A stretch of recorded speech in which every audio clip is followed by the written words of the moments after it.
These darn disrespectful Democrats. Y'all, these high priests of hypocrisy, they never disappoint. Even at a funeral. Even a funeral is not safe from Democrat grandstanding. So what I want to do, I want to set the stage for you guys, okay? We had Jesse Jackson Jr. Y'all, this man ain't asked for a lot. It was a very humble request in light of his father's passing. He made a simple request before the funeral. He said, respectfully, please don't make this political. I want you guys to take a listen to the clip. Dad believed that funerals were not for the dearly departed. He believed funerals were for the living. He believed that they were great gathering meetings. And no two lives in human history will have the same number of people attending their funerals, or the same people will be at their funerals, because your friends ain't my friends ain't your friends. We don't know the same people. You don't know the same people that I know.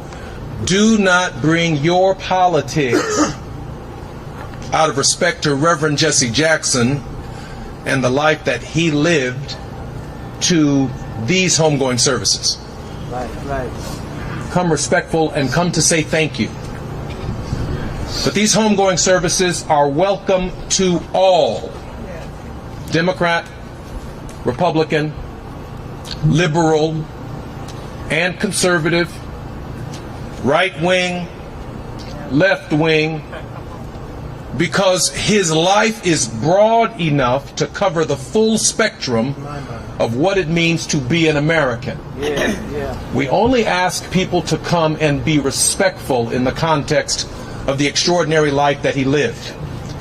Dad would have wanted us to have a great meeting to discuss our differences, to find ways of moving forward and moving together. And if his life becomes a turning point in our national political discourse, amen. Amen. All right.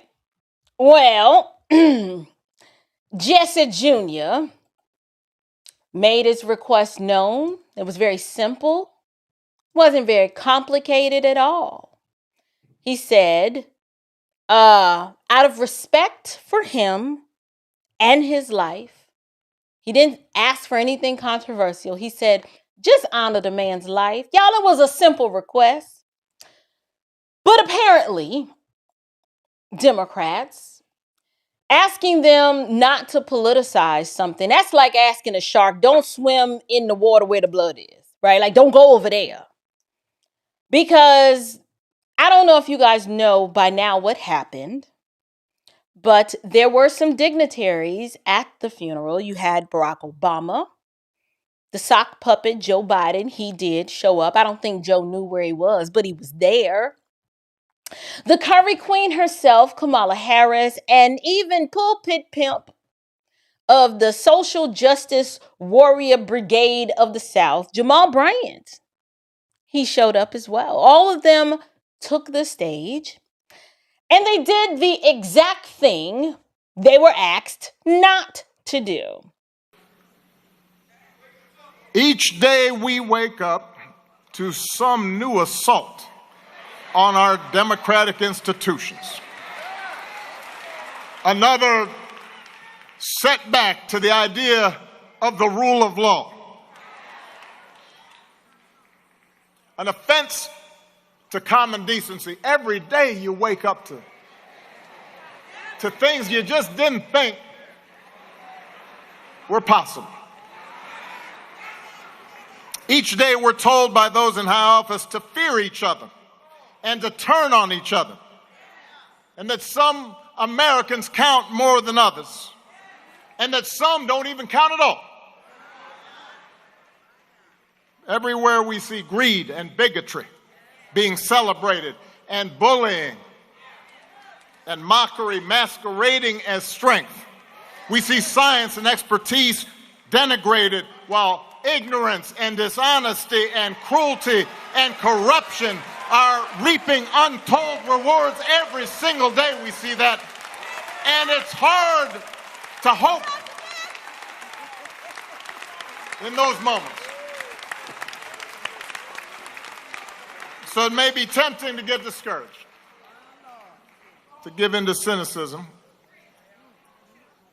It may be tempting for some to compromise with power and grab what you can, or even for good people to maybe just put your head down and wait for the storm to pass. But this man, Reverend Jesse Louis Jackson, inspires us to take a harder path. His voice calls on each of us to be heralds of change, to be messengers of hope, to step forward and say, send me. Wherever we have a chance to make an impact, whether it's in our school, or our workplaces, or our neighborhoods, or our cities. Not for fame, not for glory, or because success is guaranteed, but because it gives our life purpose. Because it aligns with what our faith tells us God demands. And because if we don't step up, no one else will. How fortunate we were that Jesse Jackson answered that call. What a great debt we owe to him. May God bless Reverend Jackson. May he rest in eternal peace. God bless you. They turned Jesse Jackson's funeral a homegoing service. In the Black context, we call a funeral. I said fume. If you're from the South, Black folks, we have our own vernacular. They turned the homegoing service. We don't really do memorials. They turned it into a political, race-baiting, victimhood Olympics marathon. And honestly, y'all, I'm not even surprised. I'm not surprised because when you belong to a political movement that disrespects the sanctity of life itself, why would anyone expect the Democrats to show reverence for the dead? Right? Like, you can't trust these people with your country. And apparently now you can't even trust them with your funeral. So think about that. When you have a culture that you've trained to disregard life in the womb, I mean, why would anyone expect them to show reverence for death? They want to do euthanasia and kill people too. So to them, life becomes disposable. And so does everything else. Respect is disposable. We already have seen that loyalty is disposable. Truth becomes disposable. It's amazing to me how the request from Jesse Jr. demonstrates Democrats' inability. They are not loyal. They are self-serving, opportunistic, and they will throw truth and caution to the wind if it's going to mean an advantage to them. They'll disrespect one of their own because to them, there's no eyes.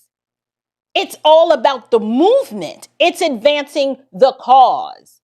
If Jesse Jackson got to be a casualty at his own funeral, then so be it. And they didn't give a darn what Jesse Jr.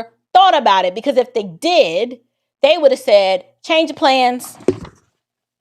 I prepared a speech, but Jesse asked us not to do this.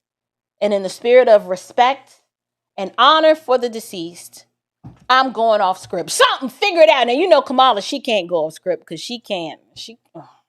That girl can't rub two coherent sentences together to save her life. But even at a homegoing, everything becomes disposable.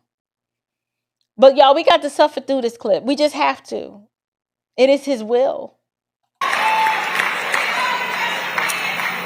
But what I did not predict is that we would not have Jesse Jackson with us right now to help us get through this.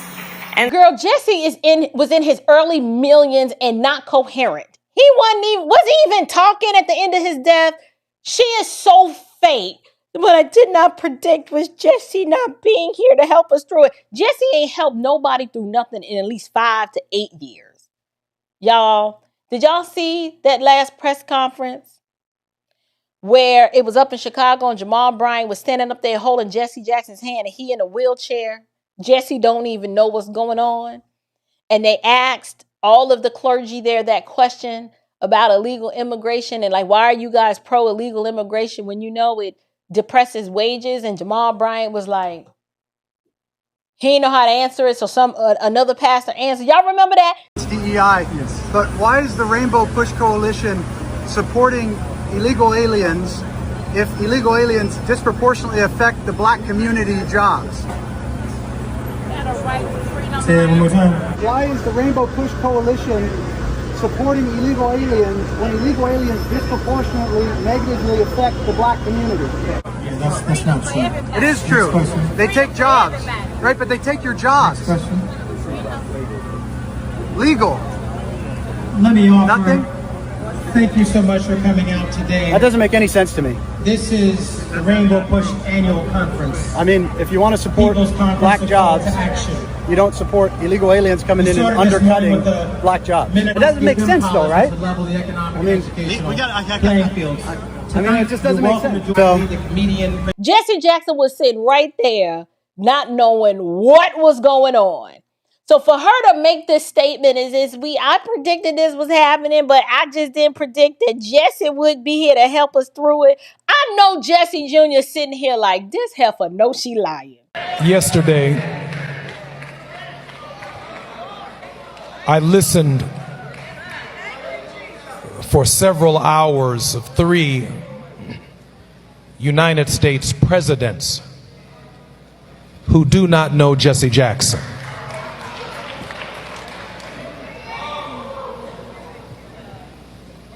He maintained a tense relationship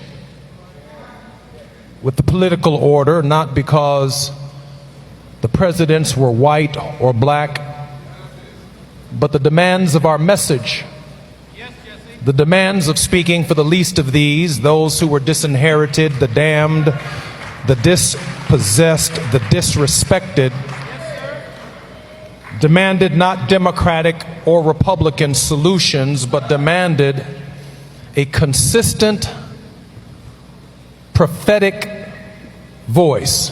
There is no way. I would have been like, cut the cameras. Everybody cut the cameras. You get out, and you darn near get out. Everybody get out. I would have kicked everybody out. I'd be like, y'all trying to put me in jail too? Throw me up under the bus?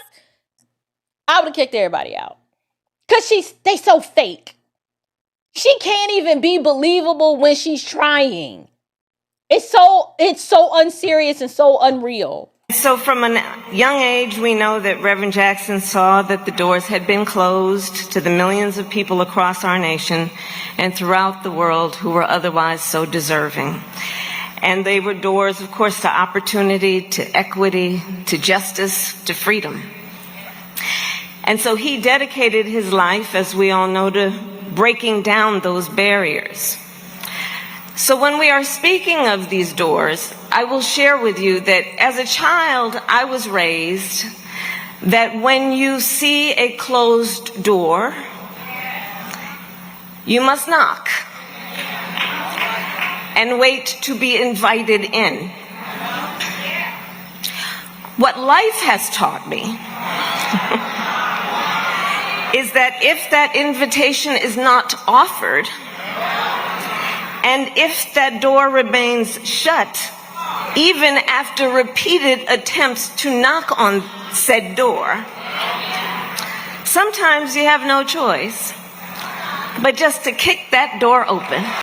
They don't care what you want. They only care about what they want. This clip was funny to me because I don't think she realized what she was saying, but all of these Marxists tell on themselves. espouse a culture of exploitation. This is what Democrats do. I don't want to hear you no more, Kamala. I don't want to hear you no more. I can't. I tried. I got through 1 minute and 40 seconds. Whatever she gonna say after that, y'all can go watch that on your own time. But this is what Democrats do. They exploit everything. Tragedy, ethnicity, religion, and now at a funeral, even death. This is why I call them the high priest of hypocrisy. They stand behind podiums pretending to care. She couldn't even pretend to care that much.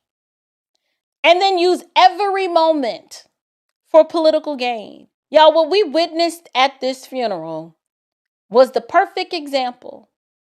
These people have no dignity, no honor. They never self-reflect. It's just another stage, another speech, another round of political self-promotion.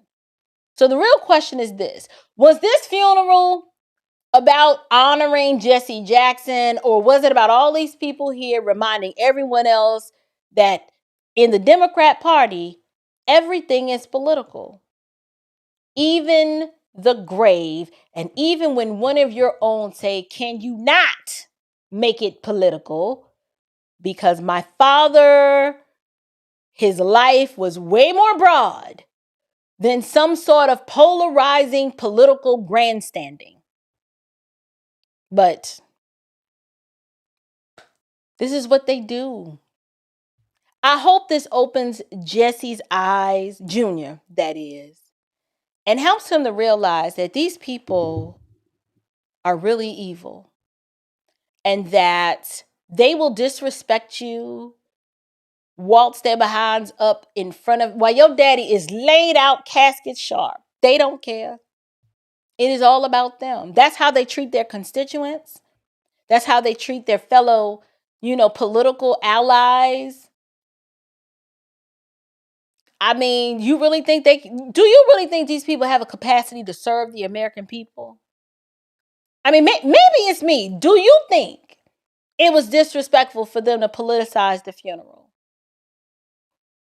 I think so. Now, had Jesse Jackson not said anything prior to, then I'd be like, okay, y'all went a little over the top. But a request was made. And of course, like most Democrats do, they're just going to claim ignorance and say they didn't know. That's what they're going to say. Oh, we didn't do nothing. We didn't know that that's what he had asked. That's what they're going to say.